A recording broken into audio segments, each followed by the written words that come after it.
Hello दोस्तों, आपके अपने YouTube चैनल में आपका स्वागत है।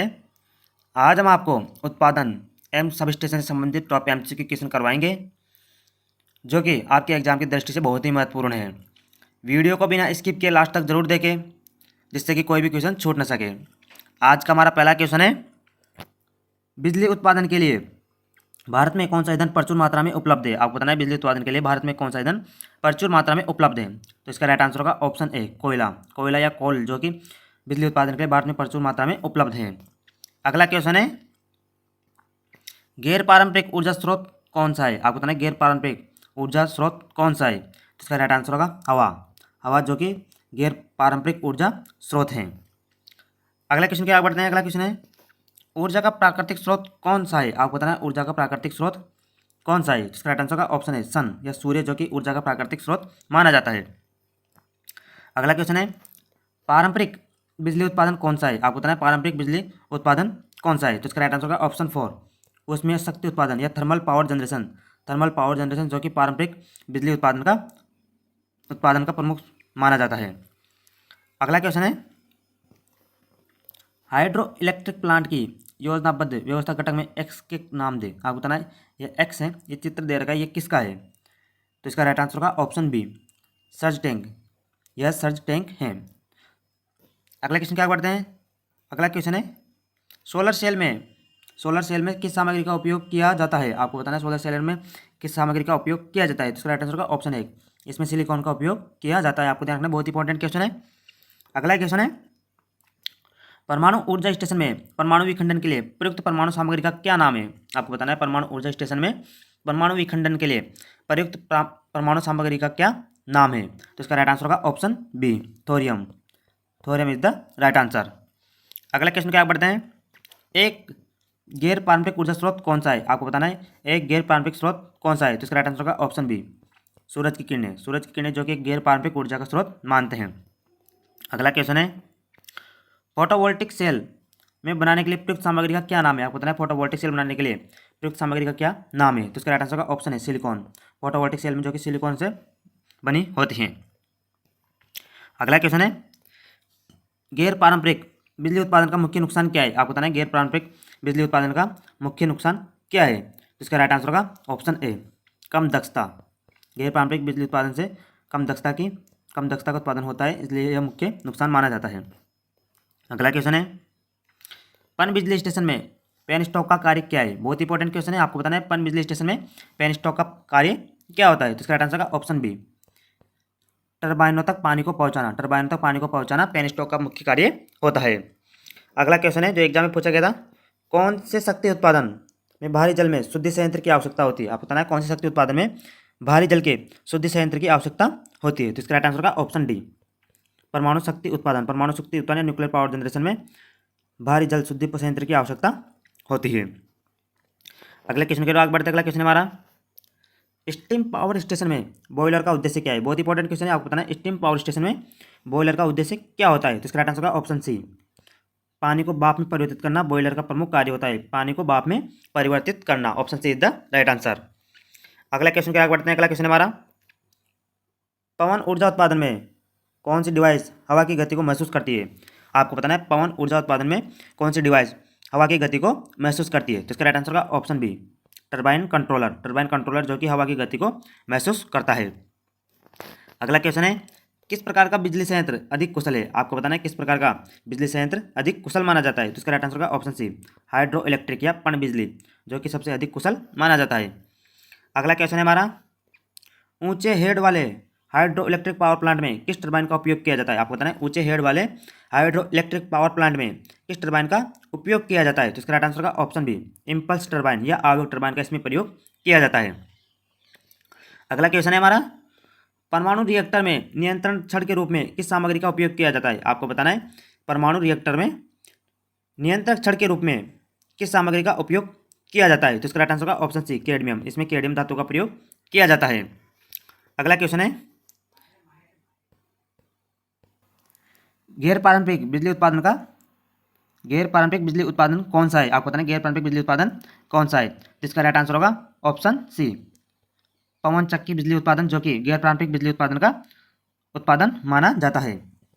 अगला क्वेश्चन क्या पढ़ते हैं। अगला क्वेश्चन हमारा जैव द्रव्यमान के अवशेष कौन सा है। आपको बताना जैव द्रव्यमान का अवशेष कौन सा है। तो इसका राइट आंसर का ऑप्शन ए स्लरी, स्लरी या घोल जो कि जैव द्रव्यमान का अवशेष माना जाता है। अगला क्वेश्चन क्या पढ़ते हैं। अगला क्वेश्चन हमारा परमाणु संयंत्र का मुख्य नुकसान क्या है। आपको बताना परमाणु संयंत्र का मुख्य नुकसान क्या है। तो इसका राइट आंसर का ऑप्शन ए कचरे का निपटान, कचरे का निपटान हो जाता है। अगले क्वेश्चन क्या पढ़ते हैं। बायोगैस का मुख्य घटक कौन सा है। आपको बताना बायोगैस का मुख्य घटक कौन सा है। तो इसका आंसर का ऑप्शन बी मीथेन, मीथेन जो कि बायोगैस का मुख्य घटक माना जाता है। बहुत इंपॉर्टेंट क्वेश्चन है। अगला क्वेश्चन हमारा स्टीम पावर प्लांट में इकोनोमाइजर का कार्य क्या है। आपको बताना स्टीम पावर प्लांट में इकोनोमाइजर का प्रमुख कार्य क्या होता है। तो इसका राइट आंसर का ऑप्शन सी फ्लू गैसों द्वारा फीड पानी को गर्म करना, फ्लू गैसों द्वारा फीड पानी को गर्म करना इसका मुख्य उद्देश्य होता है। अगला क्वेश्चन है हमारा सौर पैनल में बिजली का उत्पादन कैसे किया जाता है। आपको बताना है सौर पैनल में बिजली का उत्पादन कैसे किया जाता है। तो इसका राइट आंसर का ऑप्शन डी जब सूरज की रोशनी फोटोवोल्टिक सेल पर टकराती है तो बिजली का उत्पादन होता है। अगला क्वेश्चन है गैर पारंपरिक बिजली उत्पादन का क्या फायदा है। आपको बताना है गैर पारंपरिक बिजली उत्पादन का क्या फायदा माना जाता है। तो इसका राइट आंसर का ऑप्शन डी प्रदूषण घटाए, यानी रिड्यूस पॉल्यूशन, प्रदूषण का घटाना, प्रदूषण कम होता है। अगला क्वेश्चन की आगे बढ़ते हैं। अगला क्वेश्चन हमारा स्टीम शक्ति संयंत्र में एयर प्री हीटर का कार्य क्या है। आपको बताना है स्टीम शक्ति संयंत्र में एयर प्री हीटर का कार्य क्या होता है। तो इसका राइट आंसर का ऑप्शन डी फ्लू गैसों से गर्मी निकलना और आगत वायु को गर्म करना इसका प्रमुख कार्य होता है। अगला क्वेश्चन है बैटरी आधारित माइक्रो हाइडल पावर जनरेशन में चार्ज कंट्रोल का कार्य क्या होता है। तो इसका राइट आंसर का ऑप्शन सी बैटरी की ओवरचार्जिंग को रोकता है, बैटरी की ओवरचार्जिंग को रोकना इसका प्रमुख कार्य होता है। अगला क्वेश्चन है किस बिजली उत्पादन संयंत्र में संचालन में अधिक विश्वसनीय है। आपको बताना है किस बिजली उत्पादन संयंत्र के संचालन में अधिक विश्वसनीय है। तो इसका राइट आंसर का ऑप्शन सी परमाणु शक्ति संयंत्र, न्यूक्लियर पावर प्लांट जो कि अधिक विश्वसनीय माना जाता है। अगला क्वेश्चन है ज्वारीय शक्ति स्टेशन में बैराज का उद्देश्य क्या है। आपको बताना ज्वारीय शक्ति स्टेशन में बैराज का प्रमुख कार्य क्या होता है। तो इसका राइट आंसर का ऑप्शन सी खाड़ी के प्रवेश द्वार पर पानी को नियंत्रित करना, खाड़ी के प्रवेश द्वार पर पानी को नियंत्रित करने का प्रमुख कार्य बैराज का होता है। अगला क्वेश्चन है हमारा पारंपरिक बिजली उत्पादन पर गैर पारंपरिक बिजली उत्पादन का नुकसान क्या है। आप बताएं पारंपरिक बिजली उत्पादन पर गैर पारंपरिक बिजली उत्पादन का नुकसान क्या माना जाता है। तो इसका आंसर का option D base load demand के लिए इस्तेमाल नहीं किया जा सकता है इसको। अगले क्वेश्चन क्या बढ़ते हैं पवन शक्ति उत्पादन का प्रमुख नुकसान क्या है। आप बताना पवन शक्ति उत्पादन का प्रमुख नुकसान क्या माना जाता है। तो इसका आंसर का ऑप्शन डी पवन ऊर्जा नियत और स्थिर नहीं है। आपको ध्यान रखना पवन ऊर्जा नियत और स्थिर नहीं है। अगला क्वेश्चन है जो बहुत इंपॉर्टेंट क्वेश्चन है स्टीम पावर प्लांट में किस घटक का उपयोग फ्लू गैस में फीड पानी को गर्म करने के लिए किया जाता है। बताना स्टीम पावर प्लांट में किस घटक का उपयोग फ्लू गैस में फीड पानी को गर्म करने के लिए किया जाता है। तो इसका right answer option B economiser, इसमें इकोनोमाइजर का उपयोग किया जाता है। अगला क्वेश्चन हमारा प्रेशराइज्ड वाटर रिएक्टर PWR का क्या फायदा है। आपको बताना है PWR का प्रमुख फायदा क्या है। तो इसका आंसर का ऑप्शन सी इसमें उच्च शक्ति घनत्व होता है। PWR में उच्च शक्ति घनत्व होता है। बहुत इंपॉर्टेंट क्वेश्चन है, आपको ध्यान रखना है। अगला क्वेश्चन हमारा ज्वारीय शक्ति उत्पादन में टरबाइन का कार्य क्या है। आपको बताना है ज्वारीय शक्ति उत्पादन में टरबाइन का कार्य क्या होता है। तो इसका आंसर का ऑप्शन बी स्थितिज ऊर्जा को गतिज ऊर्जा में परिवर्तित करना, स्थितिज ऊर्जा को गतिज ऊर्जा में परिवर्तित करना इसका प्रमुख कार्य होता है। अगला क्वेश्चन हमारा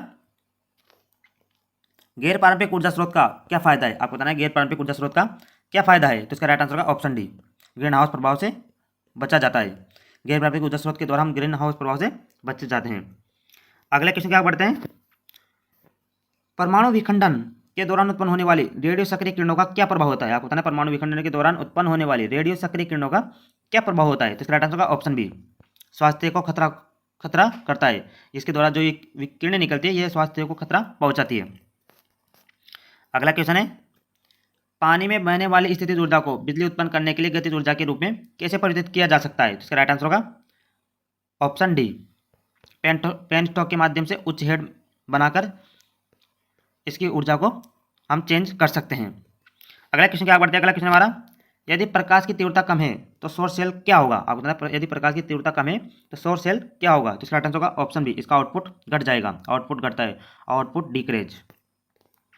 हमारा अंतिम सवाल है यदि प्रकाश की तीव्रता अधिक है तो सौर सेल का आउटपुट वोल्टेज क्या होगा। यदि प्रकाश की तीव्रता अधिक है तो सौर सेल का आउटपुट क्या होगा। तो इसका आंसर होगा ऑप्शन बी आउटपुट वोल्टेज बढ़ जाता है।